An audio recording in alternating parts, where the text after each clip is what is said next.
Morning students, class 8 subject political science chapter 3 आज हम लोगों को पढ़ना है। Why do we need a parliament, हमें संसद की जरूरत क्यों। इस चैप्टर पर विचार करने से पहले हमें ये समझना जरूरी है कि व्हाट इज पार्लियामेंट, संसद होता क्या है। Parliament is an institution from which the rule of any government is delivered on the country. संसद किसी भी सरकार की वह जगह होती है, वह संस्थान होता है जहां से देश पर शासन चलाया जाता है। ऐसा नहीं है कि सिर्फ डेमोक्रेसी में ही पार्लियामेंट है। किसी भी तरह की शासन प्रणाली में कोई ना कोई ऐसा इंस्टीट्यूशन या संस्थान जरूर होता है जहां से सरकारें अपना काम करती हैं। जब राजतंत्र था, मोनार्की था इस देश में, तो राज दरबार, राजा का दरबार ही उनका पार्लियामेंट होता था जहां सरकारें डिसीजन लेती थी। जब डिक्टेटरशिप रूल आया तो जो तानाशाह होते थे वो उनके एडवाइजर वगैरह बैठ के, जहां उनका बैठने का जगह होता था वहीं बैठ के डिसीजन लेते थे, तो उनके जमाने का वही पार्लियामेंट था। ब्रिटिश रूल जब इस देश में आया तो ब्रिटिश गवर्नमेंट ने भी भारत में शासन चलाने के लिए, फंक्शन करने के लिए एक पार्लियामेंट, संसद बनाया था और उस पार्लियामेंट के माध्यम से देश पर शासन चलाया जा रहा है। जब हमारा देश आजाद हुआ, डेमोक्रेटिक रूल यहाँ लागू करने का फैसला किया गया, तो डेमोक्रेसी का यह सिद्धांत ही कहता है कि formation of the government and operation of the government, सरकार का बनना और सरकार का संचालन करना, ये दोनों ही चीजें जनता की इच्छा के अनुसार ही होती है। यह डेमोक्रेसी का सबसे बेसिक रूल माना जाता है। तो आखिर जनता सरकार कैसे बनाएगी, जनता कैसे डिसीजन मेकिंग प्रोसेस में इन्वॉल्व किया जाएगा देश के नागरिकों के लिए, इसके लिए एक मैकेनिज्म बनाने की जरूरत थी। और वही मैकेनिज्म जो बनाया गया, उसके लिए एक इंस्टीट्यूशन, जो सबसे इम्पोर्टेंट इंस्टीट्यूशन माना जाता है डेमोक्रेसी का, वही इंस्टीट्यूशन पार्लियामेंट होता है। इसलिए हम ये कह सकते हैं कि parliament is a institution which is formed by the representatives of the people of any country. संसद एक ऐसा संस्थान है जो किसी भी देश के नागरिकों के द्वारा चुने गए प्रतिनिधियों से बनता है। और गवर्नमेंट कोई भी डिसीजन पार्लियामेंट की सहमति से ही ले सकती है। खासकर डेमोक्रेसी के पार्लियामेंट्री फॉर्म ऑफ गवर्नमेंट, संसदीय स्वरूप जो होता है डेमोक्रेसी का, संसदीय प्रणाली में पार्लियामेंट सबसे महत्वपूर्ण चीज होती है। पार्लियामेंट्री सिस्टम में सुप्रीमेसी ऑफ पार्लियामेंट मानी जाती है, संसद की सर्वोच्चता मानी जाती है। तो इसमें सबसे पहले हमें जो पढ़ना है कि आइडिया बिहाइंड द पार्लियामेंट, हमारे देश में जो संसद बनाया गया उसके पहले विचारधारा क्या। The idea of parliament and participation of citizen in the law making process of the country was promoted because the right denied to the citizen of India under the British government. Bharat के नागरिकों को सरकार के निर्णय लेने की प्रक्रिया में शामिल करने के पीछे सबसे बड़ा विचारधारा ये था कि नागरिकों के इस अधिकार को ब्रिटिश रूल में बिल्कुल डिनाई किया गया था। ब्रिटिश गवर्नमेंट जो भी कानून बनाती थी वह इस देश के नागरिकों के सहमति के बगैर बनाती थी और इस देश के नागरिकों के इंटरेस्ट के बगैर वो कानून बनाती थी। उसमें भारत के नागरिकों की इच्छा शामिल नहीं होती।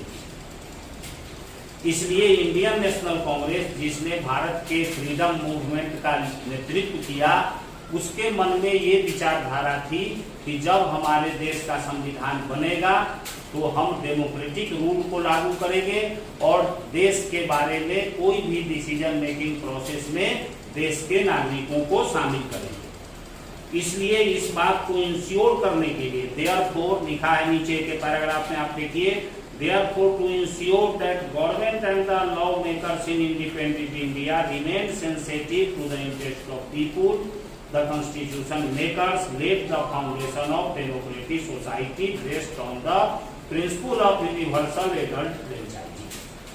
हमारे देश के संविधान बनाने वाले इस बात से पूरी तरह अवगत थे। उन्हें देश के नागरिकों के इंटरेस्ट का भी चिंता था, इसलिए उन्होंने एक ऐसे संविधान का आधार रखा जो संविधान में ऐसी सरकार बने जो लोगों के भावनाओं को समझे, उनके प्रति संवेदनशील हो, और इसके लिए यूनिवर्सल एडल्ट फ्रेंचाइजी वैश्विक व्यस्क मताधिकार के सिद्धांत को संविधान में इंट्रोड्यूस किया गया कि इस सिद्धांत के आधार पर हमारे देश में लोगों के द्वारा प्रतिनिधि चुने जाएंगे। तो जब संविधान बना था तो 21 ईयर इसका एज था वोटिंग राइट का, लेकिन 1985 में उसको घटा के 18 साल कर दिया गया। तो 18 वर्ष से या उससे ऊपर के सभी भारतीय नागरिकों को, चाहे वह किसी भी जाति, किसी भी धर्म, किसी भी समुदाय से संबंध रखते हो, उन्हें वोटिंग राइट प्रदान किया गया है और वे वोटिंग राइट के माध्यम से रिप्रेजेंटेटिव चुनते हैं और पार्लियामेंट का गठन करते हैं। अब हमें इंडियन पार्लियामेंट के कंपोजिशन के बारे में पढ़ना है कि भारतीय पार्लियामेंट, भारतीय संसद का निर्माण कैसे होता है। इसका पूरा प्रोसेस, पूरी प्रक्रिया हमारे कॉन्स्टिट्यूशन में लिखी गई है।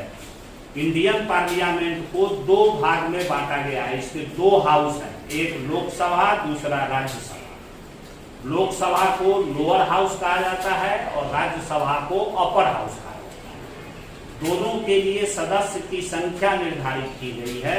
लोकसभा के सदस्यों की संख्या है 545, जिसमें 543 इलेक्टेड मेंबर हैं और 2 मेंबर एंग्लो इंडियन कम्युनिटी से नॉमिनेट किए जाते हैं। असल में ये 2 सीटें खाली रखी गई है। पाकिस्तान के पास हमारा जो POK है, पाक ऑक्युपाइड कश्मीर, वहां के लिए ये 2 सीटें हमारे पार्लियामेंट में खाली रखी जाती है, ताकि जब वो क्षेत्र भारत में मिलेगा तो वहां से 2 प्रतिनिधि चुन के आएंगे और तब तक प्रेसिडेंट उस 2 सीट के लिए 2 प्रतिनिधि को नॉमिनेट करते हैं एंग्लो इंडियन कम्युनिटी के लोगों को। तो और दूसरा जो हमारा हाउस है पार्लियामेंट के, दूसरा हाउस राज्यसभा, उसका सदस्य संख्या 245, 245 सदस्य पूरे देश से चुन के आते हैं, जिसमें 233 इलेक्टेड मेंबर होते हैं जो प्रत्येक राज्य से चुन के आते हैं, और 12 मेंबर 12 सदस्यों को राष्ट्रपति नॉमिनेट करते हैं जो देश के फेमस पर्सनालिटी होते हैं, चाहे उसमें लिटरेचर के क्षेत्र से, साइंस के क्षेत्र से, स्पोर्ट्स के क्षेत्र से, म्यूजिक, आर्ट, आर्किटेक्चर, फिल्म, सभी जो सेक्टर हैं हमारे देश में, उसमें जो व्यक्ति अपने काम से, अपने उपलब्धियों से देश का नाम रोशन करता है, वैसे 12 व्यक्तियों को राज्यसभा के MP के रूप में राष्ट्रपति नॉमिनेट करते हैं। विभिन्न समय में अलग अलग हमारे फिल्म स्टार, क्रिकेट खिलाड़ी भी राज्यसभा के मेंबर रह चुके हैं। तो ये सदस्य संख्या जो निर्धारित की गई है, इसके लिए पूरे देश को, भारत को 543 या 545 कॉन्स्टिट्यूएंसी में बांटा गया है, जिसको हम पार्लियामेंट्री कॉन्स्टिट्यूएंसी कहते हैं, लोकसभा निर्वाचन क्षेत्र। और प्रत्येक कॉन्स्टिट्यूएंसी से एक व्यक्ति रिप्रेजेंटेटिव चुन के आता है और इस तरह भारतीय नागरिक डायरेक्ट रूप से लोकसभा के सदस्यों को चुनते हैं। अब राज्यसभा के सदस्यों का जो चुनाव होता है वह इनडायरेक्ट वे में होता है। इनडायरेक्ट वे में कैसे होता है कि राज्यसभा के सदस्यों का चुनाव राज्य विधानसभा के सदस्य करते हैं, जिनको हम मेंबर ऑफ लेजिस्लेटिव असेंबली या MLA कहते हैं, MLA विधायक हिंदी में जिनको कहते हैं। वे लोग राज्यसभा के सदस्यों को चुनते हैं, उनको वोट डाल के वो चुनते हैं। हर राज्य में कितना लोकसभा सीट है, कितना राज्यसभा सीट है, ये संख्या निर्धारित है। पॉपुलेशन के अनुसार ये सीटें, ये निर्वाचन क्षेत्र बनाया गया है। उत्तर प्रदेश का पॉपुलेशन सबसे ज्यादा है तो 80 प्रतिनिधि वहां से चुन के आते हैं। महाराष्ट्र से 48 आते हैं, वेस्ट बंगाल से 42, बिहार से 40, इसी तरह हर राज्य का पॉपुलेशन के आधार पर लोकसभा और राज्यसभा के सदस्यों की संख्या निश्चित है। और इस तरह मेंबर हमारे देश में लोकसभा और राज्यसभा के चुने जाते हैं। लोकसभा और Rajya Sabha together makes law for the country. और देश के लिए कानून लोकसभा और राज्यसभा दोनों मिलकर बनाते हैं। कानून बनाने में पार्लियामेंट के दोनों हाउस का योगदान होता है और ये सभी प्रोसेस को चलाने के लिए एक कॉन्स्टिट्यूशनल संवैधानिक संस्थान हमारे देश में बनाया गया है, जिसको हम इलेक्शन कमीशन कहते हैं, चुनाव आयोग। इलेक्शन कमीशन एक इंडिपेंडेंट इंस्टीट्यूशन है, संवैधानिक संस्था है, जिसका काम है लोकसभा और विधानसभा के चुनाव को कंडक्ट कराना। और ये कॉन्स्टिट्यूएंसी जिसके बारे में अभी हमने बताया कि 545 कॉन्स्टिट्यूएंसी का निर्धारण करना कि कौन सा कॉन्स्टिट्यूएंसी कहां से कहां तक होगा, ये सारा जिम्मेदारी और ये चुनाव कराने की सारी रेस्पॉन्सिबिलिटी इलेक्शन कमीशन के हाथ में है, जो देश में इलेक्शन मैनेजमेंट का काम करता है।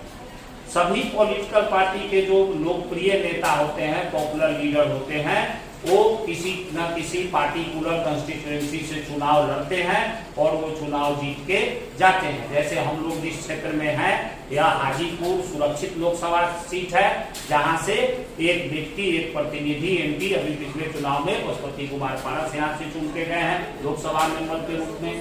तो इस तरह पूरे देश से इस तरीके से चुन के जाते हैं और 18 वर्ष से ऊपर के प्रत्येक व्यक्ति, प्रत्येक कॉन्स्टिट्यूएंसी का जो व्यक्ति जिस कॉन्स्टिट्यूएंसी में होता है वह उस कॉन्स्टिट्यूएंसी में अपना वोट डालता है। प्रत्येक एमपी जो होता है वह interest represent the interest of people of his constituency and urges government to give them basic utilities and development opportunity. प्रत्येक जो एमपी होता है वह अपने निर्वाचन क्षेत्र, अपने कॉन्स्टिट्यूएंसी का रिप्रेजेंटेटिव होता है और वह अपने क्षेत्र के समस्याओं के साथ साथ देश के समस्याओं को भी पार्लियामेंट में उठाते हैं। तो इस तरह कैसे लोकसभा और राज्यसभा के सदस्य चुने जाते हैं, इसकी प्रक्रिया आपने ये समझा कि लोकसभा पार्लियामेंट का कंपोजिशन क्या है और कैसे वहां चुना जाता है। एक बार इलेक्शन के बाद अब अगला जो चैप्टर है रोल ऑफ द पार्लियामेंट, इसी का टॉपिक है संसद की भूमिका क्या है। इलेक्शन के बाद पूरा जितना भी रिप्रेजेंटेटिव देश से चुन के जाते हैं उनका list election commission parliament president के पास देता है और उसके बाद पार्लियामेंट का जो सबसे पहली भूमिका है वह है फॉर्मेशन ऑफ गवर्नमेंट, सरकार का गठन करना।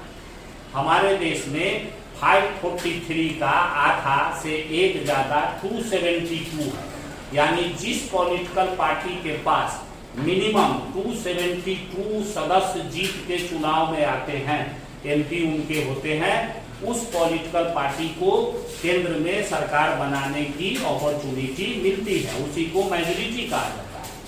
कभी कभी यदि कोई एक पार्टी 272 सीट नहीं प्राप्त कर पाती है तो अपने आइडियोलॉजी से मिलते जुलते, अपनी विचारधारा से मिलते जुलते विचारधारा वाले दूसरे पार्टियों को मिला के गठबंधन बनाते हैं, उसी को कोलिशन गवर्नमेंट जो यहाँ लिखा गया है, गठबंधन की सरकार। जैसे हमारे देश में अभी भी गठबंधन की सरकार ही चल रही है। एक गठबंधन है एनडीए, नेशनल डेमोक्रेटिक अलायंस, जिसकी सरकार अभी चल रही है led by BJP Narendra Modi, और दूसरा गठबंधन है UPA, United progressive alliance, led by Congress party. तो ये दोनों गठबंधनें बारी बारी से सरकार में रही है, अभी एनडीए की सरकार चल रही है, लेकिन गवर्नमेंट फॉर्मेशन के लिए 272 सदस्यों का समर्थन होना जरूरी है। जो भी व्यक्ति यह समझता है कि मिनिमम 272 या उससे अधिक सदस्यों का उससे समर्थन प्राप्त है, मान लीजिए इस बार बीजेपी पार्टी जीती है, तो जो भी पार्टी सबसे बड़ी पार्टी के रूप में या 272 सीट लेके उभरती है, वह पहले अपना नेता चुनता है, अपना लीडर इलेक्ट करता है और वही लीडर देश का प्रधानमंत्री होता है। वह लीडर राष्ट्रपति के पास क्लेम करता है गवर्नमेंट बनाने का कि 272 सदस्यों का समर्थन मुझे प्राप्त है, इसीलिए हमें सरकार बनाने का के लिए इन्वाइट किया जाए। राष्ट्रपति उसके मेजोरिटी से यदि सेटिस्फाइड हो जाते हैं तो उस व्यक्ति को सरकार बनाने के लिए इन्वाइट किया जाता है और वही व्यक्ति को प्रधानमंत्री पद की शपथ राष्ट्रपति दिलवाते हैं और उसके बाद प्राइम मिनिस्टर अपने कैबिनेट का गठन करता है, मंत्रिमंडल का। विभिन्न जो विभाग हैं जैसे home, finance, defence, education, health, labour, बहुत सारे 70-80 मंत्री होते हैं। तो प्राइम मिनिस्टर अपना कैबिनेट का गठन करता है, प्रधानमंत्री अपना मंत्रिमंडल बनाता है जो एक्सिक्यूटिव कहा जाता है। आप पढ़े हैं कि गवर्नमेंट में लेजिस्लेचर, एक्सिक्यूटिव और जुडिशियरी। तो लेजिस्लेचर ये पार्लियामेंट के जितने भी मेंबर हैं ये लेजिस्लेचर कहे जाते हैं, और prime minister and his minister are called executive. प्रधानमंत्री और उसके मंत्री कार्यपालिका होते हैं जो रियल अर्थों में देश का शासन चलाता है। कोई भी बिल किसको कहते हैं? विधेयक। Proposal of law is called bill. कानून बनाने के प्रस्ताव को बिल कहा जाता है। यदि गवर्नमेंट ये महसूस करती है कि किसी भी इशू पर कोई कानून बनाने की जरूरत है तो उसका पहले कंसर्न मिनिस्टर, जिस विभाग से संबंधित वो कानून होता है, उससे संबंधित मिनिस्टर बिल बनाता है, प्रपोजल। उस प्रपोजल को लोकसभा और राज्यसभा दोनों जगह प्रस्तुत किया जाता है। उस पर लोकसभा में भी बहस होती है, राज्यसभा में भी बहस होती है, और जब दोनों सदस्य उस बिल को सहमति के साथ पास कर देता है और राष्ट्रपति उस पर सिग्नेचर कर देते हैं, then bill became the law. उसके बाद वह विधेयक कानून बन जाता है। तो लॉ मेकिंग प्रोसेस पार्लियामेंट का सबसे महत्वपूर्ण भूमिका है कि यह सरकार फॉर्मेशन कैसे पार्लियामेंट में होता है ये हमने समझाया, और कानून मंत्रिमंडल का गठन कैसे होता है ये इसमें दिया गया है, और कैसे कानून बनाया जाता है। पार्लियामेंट का जो अगला महत्वपूर्ण फंक्शन है वह controlling and regulating the action of the government. सरकार पर नियंत्रण रखना ये संसद की जिम्मेदारी। पार्लियामेंट्री सिस्टम में prime minister responsible to the parliament. राष्ट्रपति संसद के प्रति जिम्मेदार होता है, यानी प्राइम मिनिस्टर संसद के प्रति जिम्मेदार होता है। तो प्राइम मिनिस्टर कोई भी डिसीजन लेगा या कोई भी पॉलिसी चलाएगा तो उसे पार्लियामेंट के सदस्यों का समर्थन जरूरी है। पार्लियामेंट में जो अपोजिशन पार्टी होते हैं, विरोधी दल, पार्लियामेंट के सदस्य दो भाग में बट जाते हैं। जिनकी सरकार बनती है वो रूलिंग पार्टी माने जाते हैं, जो सरकार का सपोर्ट करते हैं वो रूलिंग पार्टी माने जाते हैं, और जिनकी सरकार में भागीदारी नहीं होती है वो सारे पार्टी अपोजिशन पार्टी माने जाते हैं। तो अपोजिशन पार्टी सरकार के काम काज पर निगरानी रखती है, check on the working of the government, और सरकार के सामने देश से जुड़े मुद्दों को उठाती है पार्लियामेंट में डिबेट के माध्यम से। Implementation of law is in the hands of prime minister and his cabinet minister. कानून का इम्प्लीमेंटेशन, लागू करने का काम प्रधानमंत्री और उनके कैबिनेट मिनिस्टर के हाथों में होता है, लेकिन लॉ मेकिंग प्रोसीड्यूर में पार्लियामेंट के सभी सदस्य भाग लेते हैं। रूलिंग पार्टी यह कोशिश करता है कि अपोजिशन पार्टी की सहमति से ही देश में कोई भी कानून बनाया जाए या कोई भी कानून लागू किया जाए। इसके लिए वही लिखा है कि जब पार्लियामेंट सेशन में होता है, संसद की कम से कम साल में 3 बार बैठकें होनी चाहिए। तो पार्लियामेंट की जब बैठकें होती हैं तो उसमें विरोधी पार्टी विभिन्न इशू को रेज करते हैं, सरकार उनका जवाब देती है, और सरकार संसद में जो जवाब देती है वह देश को दिया गया जवाब माना जाता है, क्योंकि पार्लियामेंट पूरे देश का रिप्रेजेंटेटिव का इंस्टीट्यूशन है। इसलिए संसद में एड्रेस की गई चीजें, देश की जनता को एड्रेस की गई चीजें मानी जाती हैं। अब इसका लास्ट सेगमेंट है कि क्या does parliament reflect equal representation from all segments of the society. क्या हमारा संसद हमारे देश के सभी समाजों का प्रतिनिधित्व करता है? तो इसका उत्तर है यस, हाँ बिल्कुल। हमारे देश का संसद देश के सभी सोसाइटी का रिप्रेजेंटेटिव है। सभी जाति, सभी कम्युनिटी के लोग संसद के सदस्य बनते हैं।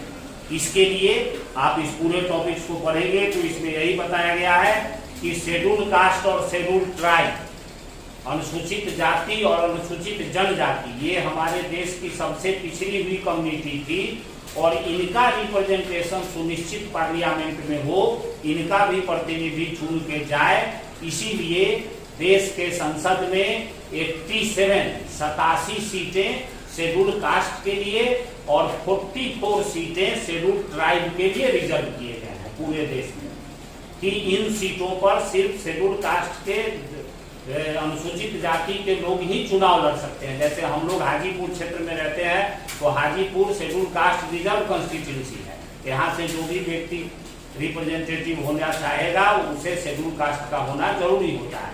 तो इस प्रोविजन से ये हुआ है कि शेड्यूल कास्ट और शेड्यूल ट्राइब के रिप्रेजेंटेटिव कॉमन इलेक्शन कॉन्स्टिट्यूंसी से वे नहीं जीत सकते थे, सामान्य क्षेत्र से उनकी संख्या कम है, तो इसके लिए उनके लिए सीट ही रिजर्व कर दिया गया है।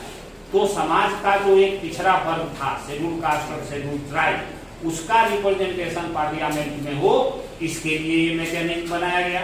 अभी हाल के कुछ वर्षों में महिलाओं के लिए भी 33% सीटें रिजर्व करने की मांग पिछले 20-25 सालों से चल रही है, लेकिन इस पर अभी तक कोई सहमति नहीं बनी है। अब ये डिमांड हो रहा है कि पार्लियामेंट के 33% सीट को महिलाओं के लिए रिजर्व कर दिया जाए। इसके मामले में विभिन्न राजनीतिक दलों में कुछ डिफरेंसेस हैं, जिसके कारण ये कानून नहीं बन रहा है, लेकिन आने वाले दिनों में ये उम्मीद जरूर किया जाना चाहिए कि महिलाओं को भी पार्लियामेंट में उनको रिजर्वेशन मिलेगा। हालांकि महिलाओं का परसेंटेज जो है आजादी के समय सिर्फ 3 या 4% महिलाएं ही पार्लियामेंट में पहुंचती थी, लेकिन 2014 का इलेक्शन जो है उसमें महिलाओं का परसेंटेज बढ़ के 12.15% हो गया है। जब इतनी महिलाएं भी हमारे देश के पार्लियामेंट में पहुंचती है। तो पार्लियामेंट क्या है, भारत का संसद क्या है, कैसे उसका गठन किया गया है, कैसे पार्लियामेंट में सरकार कैसे बनती है, कैसे फंक्शन चलता है पार्लियामेंट का, और पार्लियामेंट कैसे सरकार पर कंट्रोल रखती है, ये सारे टॉपिक्स इसमें बताया गया। उसके बाद पार्लियामेंट में सभी समूहों का कैसे रिप्रेजेंटेशन है, हर जाति के लोगों का, इसका पूरा आंकड़ा डिटेल इसमें बताया गया है। बस इस चैप्टर में इतना ही पढ़ना है। ये सारे इंपॉर्टेंट टॉपिक से रिलेटेड आपको असाइनमेंट में क्वेश्चंस मिल जाएंगे, वो सारे क्वेश्चंस आप अपने घर में तैयार करेंगे। बस ये चैप्टर समाप्त।